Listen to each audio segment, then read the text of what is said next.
Tận thế đang đến, ứng dụng điện thoại cuối cùng mọi người mở sẽ trở thành sức mạnh của chính mình. Tôi chớp mắt nhìn ba người bạn cùng phòng khác.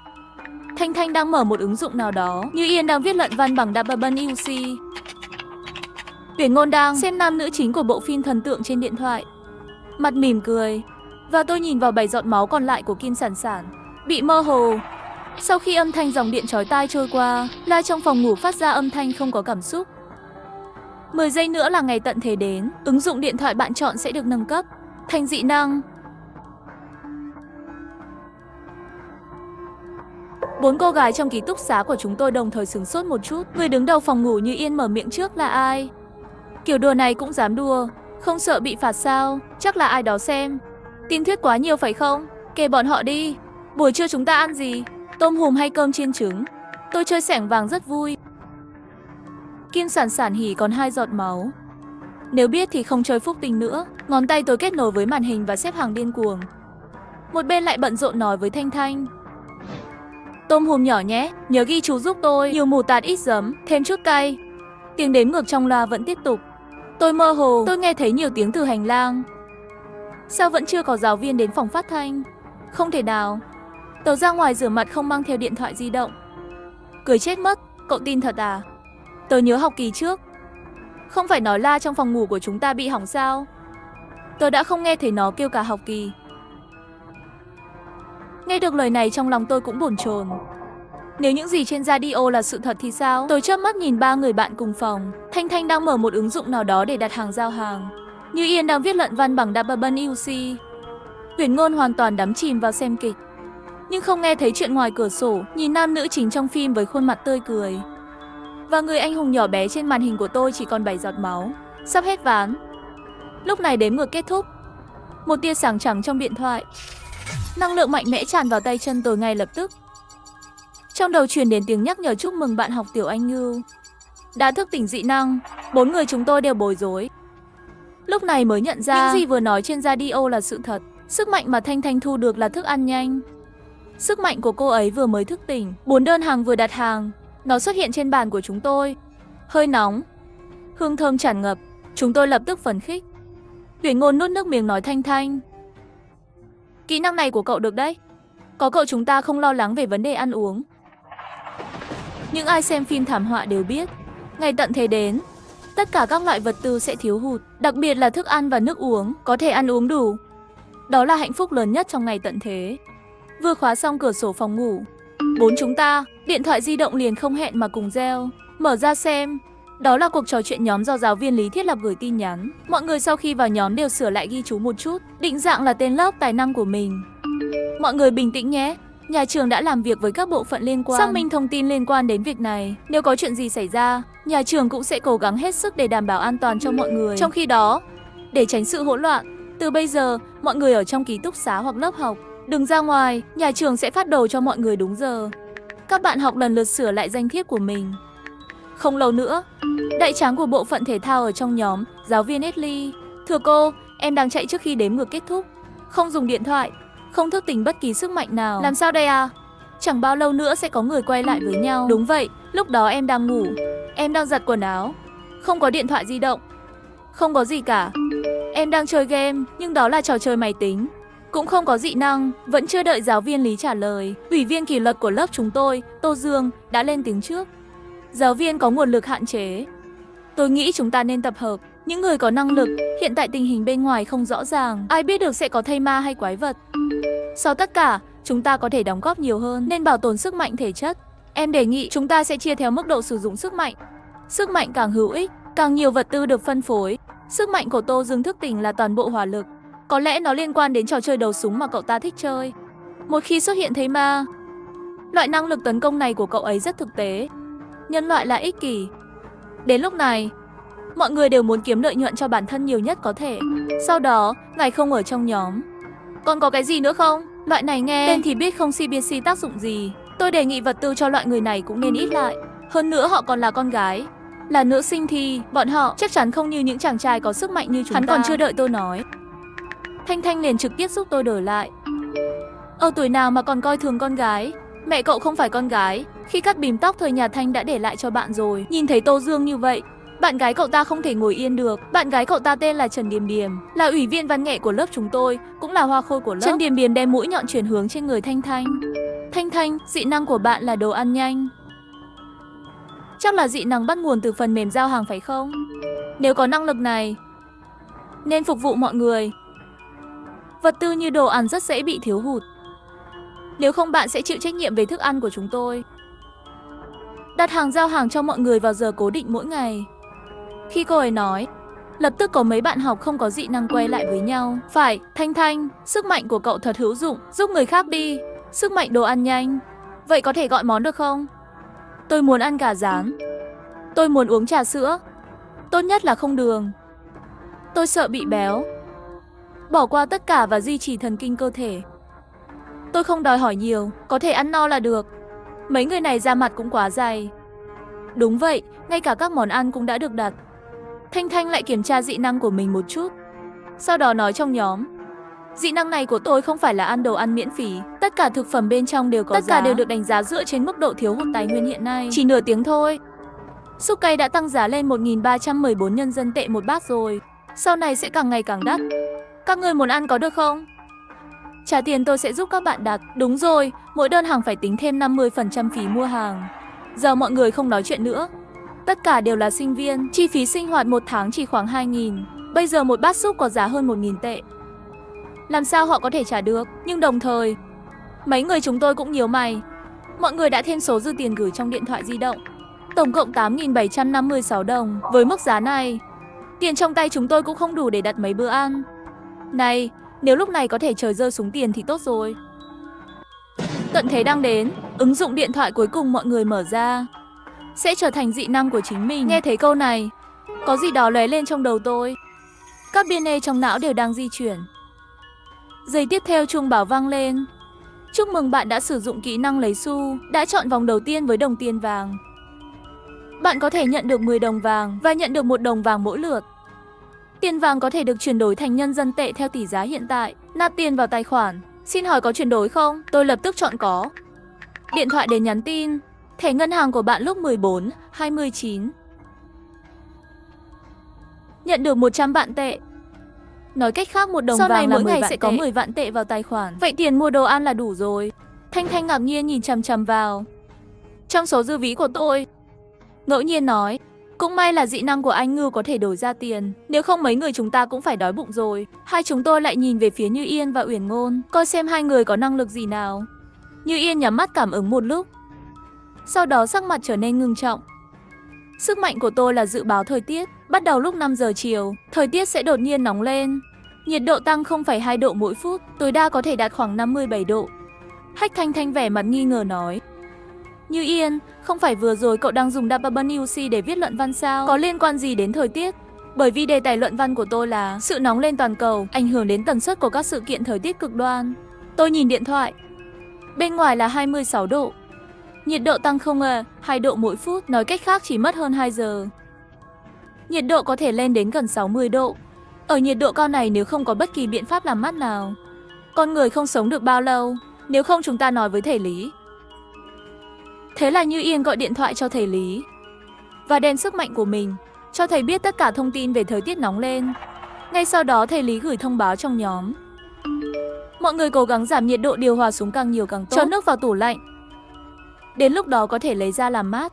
Nhưng vẫn có người không tin. Tô Dương lại chuyện. Đã là mùa thu rồi, làm sao có thể nóng lên đến hơn 50 độ. Nói dối cũng đáng tin cậy hơn một chút. Tôi nghĩ họ chỉ muốn tận dụng cơ hội lừa đảo một số vật tư từ trường học. Mọi người đừng tin. Ngay khi anh ta nói, một số chàng trai trời tốt với anh ta cũng ra mặt. Dương ca nói đúng. Ngay tận thế cũng phải dựa trên cơ sở khoa học. Bây giờ bên ngoài rất mát. Đừng hù dọa nữa. Con gái không có tâm. Đã đến lúc rồi. Còn vì lợi ích cá nhân mà bịa ra những lời nói dối như vậy, thật không có não. Thanh Thanh còn muốn ở trong nhóm cãi nhau. Tôi nhìn cậu ấy và nói, để họ yên. Thanh Thanh, lời tốt khó khuyên, bọn họ đáng chết. Điều quan trọng nhất bây giờ là làm tốt công việc làm mát mà chúng ta cần. Tôi đem 1/2 số tiền chuyển cho cậu ấy. Tôi nhớ cửa hàng tiện lợi có bán cốc đá và nước khoáng lạnh. Về nguyên tắc, miễn là chúng ta có đủ tiền, là có một dòng nước ổn định, nước có thể dùng để làm mát. Như Yên nghĩ nói. Tôi nhớ Thanh Thanh vừa nói, giá hàng hóa là theo mức độ thiếu hàng hóa. Nhiệt độ càng cao, hàng lạnh chắc chắn sẽ càng đắt. Tại sao chúng ta không tận dụng lợi thế của giá rẻ bây giờ? Nhanh chóng tích trữ thêm một chút. Được rồi, Thanh Thanh kiểm tra một chút. Quả nhiên, cốc đá hiện tại chỉ cần 5 đồng. Anh ta lập tức mua 500 cái cốc đá. Giây tiếp theo, toàn bộ hộp đá viên chất thành đống trên bàn phòng ngủ. Nhiệt độ trong nhà giảm vài độ. Chúng tôi đặt cốc đá quanh phòng ngủ. Lại mua rất nhiều nước khoáng đá. Làm việc đến hơn 5 giờ chiều, lúc này trong nhóm bắt đầu có động tĩnh. Có ai cảm thấy thời tiết hình như nóng lên rất nhiều không? Ngay sau đó có rất nhiều bạn học đều ra ngoài thảo luận. Thì ra là không phải sai, tôi đã đổ mồ hôi. Tôi tưởng mình quá căng thẳng. Không lẽ thật sự như Yên nói đúng chứ? Nếu thực sự đạt hơn 5-10 độ, không phải là nướng khô người sao? Phòng ngủ của tôi có nhiệt kế, bây giờ là 39 độ, 5 phút trước là 38 độ. Nó thực sự nóng lên 0,2 độ mỗi phút. Mọi người tìm cách làm mát phòng đi. Trong nhóm bùng nổ ngay lập tức. Những người vừa rồi không tin sẽ nóng lên, lúc này đang ở trong nhóm cầu ông bà. Ai có nước khoáng dư thừa? Chúng tôi chỉ còn 2 chai nước trong ký túc xá, giá cao nhận hàng lạnh. Đá viên hoặc nước khoáng đều được. Tô Dương ở trong nhóm. Không phải bạn có thể mua đồ ăn mang đi sao? Nhanh chóng mua cho tôi 100 cái cốc đá 10 thùng nước khoáng. Địa chỉ là tòa nhà ký túc xá số 7 quận Bắc 707. Sau đó hắn lại chuyển cho Thanh Thanh 520 tệ trong nhóm. Một số chàng trai có quan hệ tốt với anh ta cũng làm theo. Bảo Thanh Thanh trả lại toàn bộ số tiền chuyển khoản này. Nhiệt độ càng cao, hàng lạnh giá càng cao. Bên ngoài là 40 độ. Giá của một cốc đá thông thường đã tăng lên 105 nhân dân tệ. Một chai nước khoáng đá là 70 tệ. Tô Dương lập tức liền vội. Đắt thế sao cậu không đi cướp luôn đi? Những người khác cũng lộ mặt thật. Mắng Thanh Thanh keo kiệt. Lúc nào rồi còn nói chuyện tiền bạc. Bạn có thấy hổ thẹn với lòng không? Trịnh ca nói đúng, lúc này mọi người nên giúp đỡ lẫn nhau. Thanh Thanh lười biếng cãi nhau với họ. Một lũ ngốc. Mấy người chúng tôi thì rất may mắn. May mắn thay, vừa rồi tôi đã mua trước, tiết kiệm được rất nhiều tiền. Lúc này, Trịnh Đình Đình đột nhiên nhảy ra, anh Ngưu. Rõ ràng trong tài khoản của bạn có nhiều tiền như vậy, tại sao không lấy ra giúp bạn học? Sau đó cô ấy gửi một ảnh chụp màn hình, trên đó hiển thị rõ ràng số dư thẻ của tôi. Tôi nhíu mày, sau đó nhìn thấy ghi chú của cô ấy. Dị năng của cô ấy chắc là bắt nguồn từ phần mềm Bobo. Có vô số người xuất hiện, hỏi tôi có thể cho họ mượn tiền không, dùng để mua đồ lạnh. Hiện tại nhiệt độ ngoài trời đã là 43 độ. Cho mượn tiền đi, có nghĩa là cơ hội sống sót của chúng ta sẽ giảm đi. Tôi nhanh chóng từ chối, xin lỗi. Theo giá hiện tại, tiền trong số dư của tôi chỉ mua vật tư cho ký túc xá của chúng tôi. Các người nghĩ cách khác đi. Vừa rồi còn có thể thương hại mấy người, họ liền đổi thái độ. Keo kiệt thật, đều là bạn học còn không giúp đỡ. Sao lại ích kỷ thế? Bất kể người khác sống chết sao, nếu tôi không sống sót trong một thời gian, vậy cậu là kẻ tiết tay giết người. Tôi biến thành zombie cũng sẽ không bỏ qua cho cậu. Nhiệt độ càng cao, những chiếc cốc đá trong nhà đều hóa thành nước. Mặc dù chúng tôi đã sẵn sàng, nhưng trong nhà vẫn còn nóng.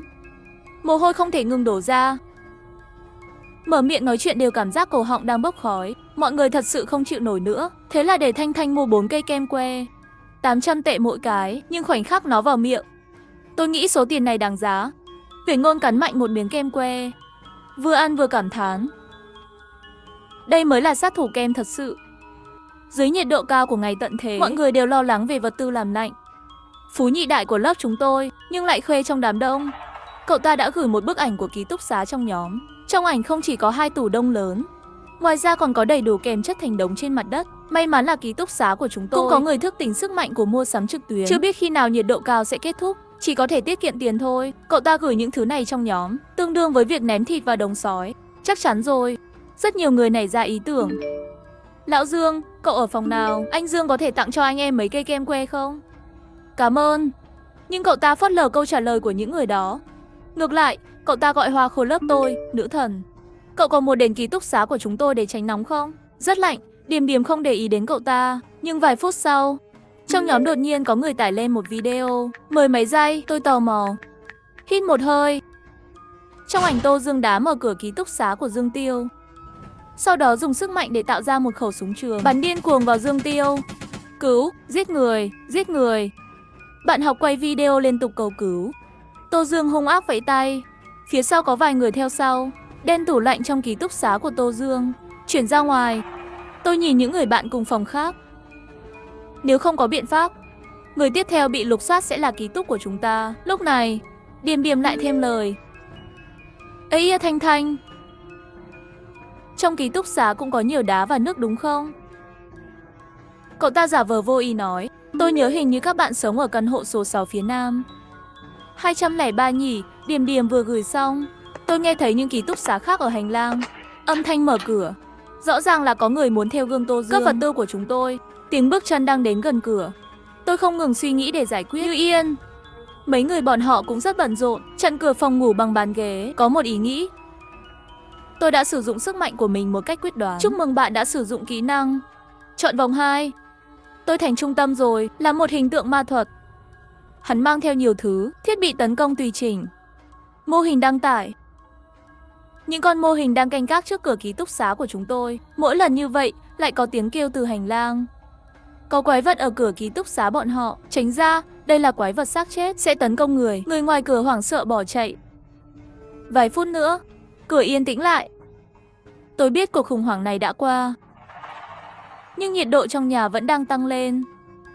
Bốn chúng tôi liên tục dùng chai nước khoáng, tưới nước cho chính mình. Thanh Thanh bị nóng, hai mắt vô thần. Nghe nói mấy ngày trước nhiệt độ bề mặt ở Hàng Châu là 70 độ, có thể chiên trứng. Tôi cảm thấy mình như một quả trứng. Cũng không biết ba mẹ thế nào rồi. Không thể liên lạc với họ. Hy vọng họ cũng có thể thức tỉnh dị năng. Nói về chuyện này, chúng tôi rơi vào im lặng. Sau khi thức tỉnh, chúng tôi gọi điện thoại về nhà ngay lập tức. Nhưng chúng tôi phát hiện điện thoại hình như chỉ có thể nhận được tin nhắn của trường. Như Yên phá vỡ bầu không khí nặng nề. Chúng ta chỉ cần sống sót, có hy vọng được gặp họ. Mặc dù bây giờ nhiệt độ rất cao, nhưng còn lâu mới đến mức bỏng da. Thách thức lớn nhất hiện nay là thiếu nước. Phòng ngủ chúng ta có đủ nước, chắc chắn có thể làm mát được. Tớ vừa kiểm tra sức mạnh. Nhiệt độ cao sẽ chỉ kéo dài đến 2 giờ đêm, xem ra chỉ cần thức đến nửa đêm, thời tiết sẽ mát hơn. Tôi nằm trên giường chờ đêm đến. Khi buồn chán chợt nhớ ra, mọi người vẫn chưa biết dị năng của Uyển Ngôn là gì. Cậu đã thức tỉnh dị năng chưa? Sức mạnh thức tỉnh của cậu là gì? Uyển Ngôn muốn nói lại ngừng, hình như đã thức tỉnh rồi. Lại giống như không thức tỉnh. Nếu không các cậu tự xem đi. Thanh Thanh và Uyển Ngôn cũng tò mò vây quanh. Mặc dù hình dạng của điện thoại không thay đổi nhiều, nhưng sau khi mở khóa màn hình, tôi vẫn sửng sốt một chút. Trên màn hình điện thoại, tất cả các biểu tượng ứng dụng đều là phần mềm video và âm thanh. Tên sức mạnh của tớ là trợ lý video, nhưng dường như không có tác dụng gì ngoài việc xem phim. Tôi tò mò mở một trong những phần mềm này. Tên video trên trang chủ rất lạ. Năm 8510 Bắc 401 tòa nhà kỹ thuật sân vận động. Tại sao sức mạnh tôi mở khóa lại vô dụng như vậy? Nếu sớm biết thì sẽ ít xem phim hơn. Tôi đập mạnh vào đầu. Nói một cách khác, đây là chức năng xem video. Tôi mở một trong những video đó. Hình ảnh xuất hiện. Đây không phải là thư viện trường chúng ta sao? Sành tầng một thư viện. Một số bạn học bị mắc kẹt ở đó. Tất cả đều nằm trên mặt đất, nóng đến chết. Một lát sau, một cậu bé vấp ngã chạy vào. Màn hình giám sát. Bên cạnh một bạn học vội vàng đứng lên, đi về phía hắn. Trương Phong, cuối cùng anh cũng về rồi. Tìm thấy nước chưa? Tôi đang khát. Trạng thái của anh ta trông rất lạ. Đi bộ nhưng cũng rất kỳ lạ. Phản ứng còn chậm nửa nhịp. Các cậu có nghĩ vậy không? Trương Phong trường lỗi kia trông giống như là Thanh Thanh muốn nói lại thôi. Không dám nói ra từ đó. Trong ảnh Trương Phong nghiêng đầu. Người đàn ông bên cạnh có chút không kiên nhẫn, đưa tay đẩy mạnh anh ta một chút. Đang nói chuyện với bạn đây. Cậu có mang nước về không? Đột nhiên, hành lang phía sau Trương Phong truyền đến tiếng bước chân hoảng loạn. Giữa còn có tiếng thét thảm. Chạy đi, có thây ma. Tôi chưa bao giờ nghĩ rằng thây ma thực sự bùng nổ. Trước đây chỉ thấy trong phim kinh dị. Hôm nay, nó đang diễn ra trong khuôn viên nơi chúng tôi sống. Mở nhóm chat. Một số bạn học bị mắc kẹt trong thư viện, trốn trong nhà vệ sinh, tải lên video Sashi. Bạn học bị nhiễm thành thây ma trong ảnh. Đuổi theo vài người chạy qua cửa phòng tắm. Tôi nhận thấy trong đó có một thây ma, quần áo mặc giống hệt như thầy Lý. Làm sao đây? Trời nóng còn có thể chịu được, nhưng đó là thây ma. Thầy Lý đâu? Thầy Lý rốt cuộc còn quan tâm đến chúng ta nữa không? Lương thực đã thỏa thuận cũng không gửi đi. Chẳng lẽ để chúng ta chờ chết sao? Một lát sau, Tô Dương, chân trò Lý Cường đã gửi một tin nhắn trong nhóm. Mọi người đừng vội, chỉ là một thây ma nhỏ thôi. Sức mạnh của chúng ta là S47. Có anh Tô bảo vệ, chúng ta sẽ ổn thôi. Mấy tiểu đệ còn lại cũng nhao nhao tán thành. Tô Dương lúc này lại ở trong nhóm, anh Ngưu. Sức mạnh thức tỉnh của một vài cô gái trong ký túc xá của bạn. Theo như tôi biết, không có dị năng chiến đấu. Như vậy đi, miễn là bây giờ bạn chuyển tất cả vật tư và tiền trong ký túc xá bạn cho tôi. Tôi không tính toán các bạn đã xúc phạm tôi trước đây. Tôi không để ý đến anh ta. Lấy điện thoại di động của Uyển Ngôn, điều chỉnh hình ảnh giám sát của ký túc xá Tô Dương ra.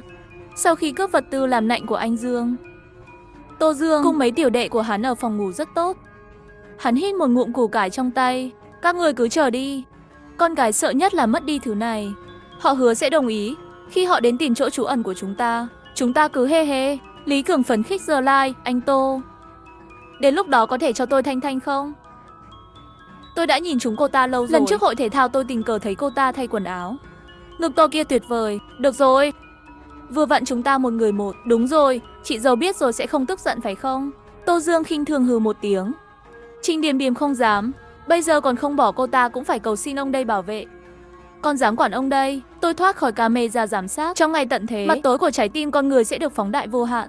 Gặp tôi mãi không có động tính.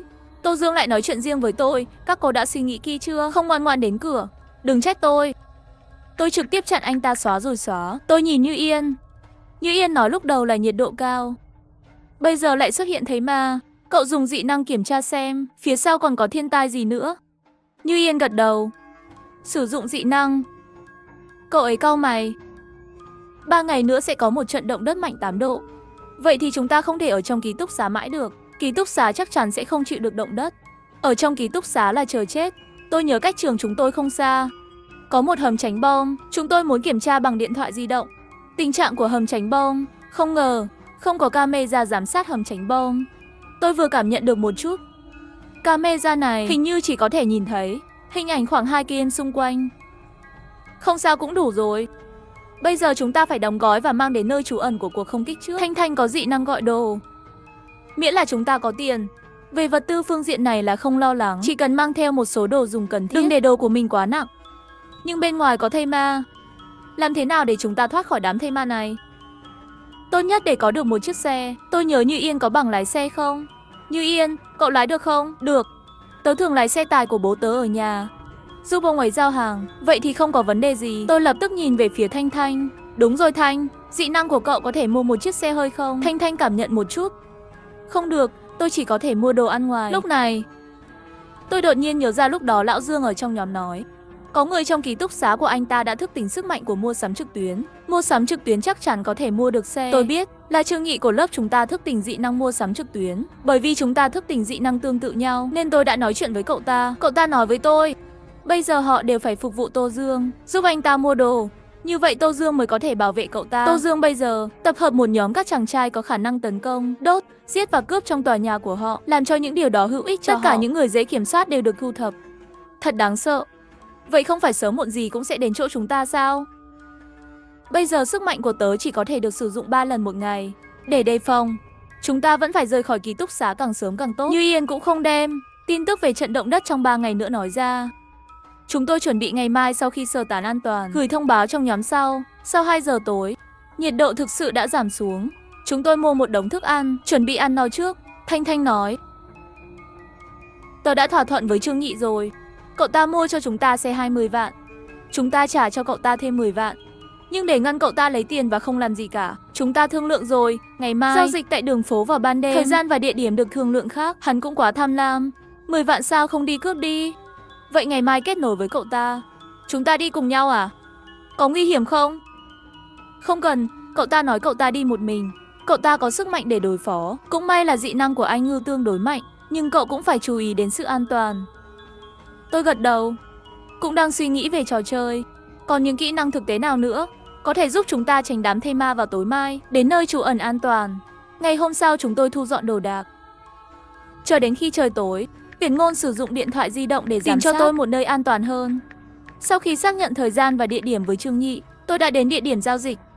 Trong khi quan sát xem gần đó có thây ma nào không, một bên chờ Trương Nhị, nhưng không ngờ người tôi chờ không phải là Trương Nhị, mà là Tô Dương. Tô Dương và anh ta bắt 2 đứa em trai của anh ta vây quanh tôi.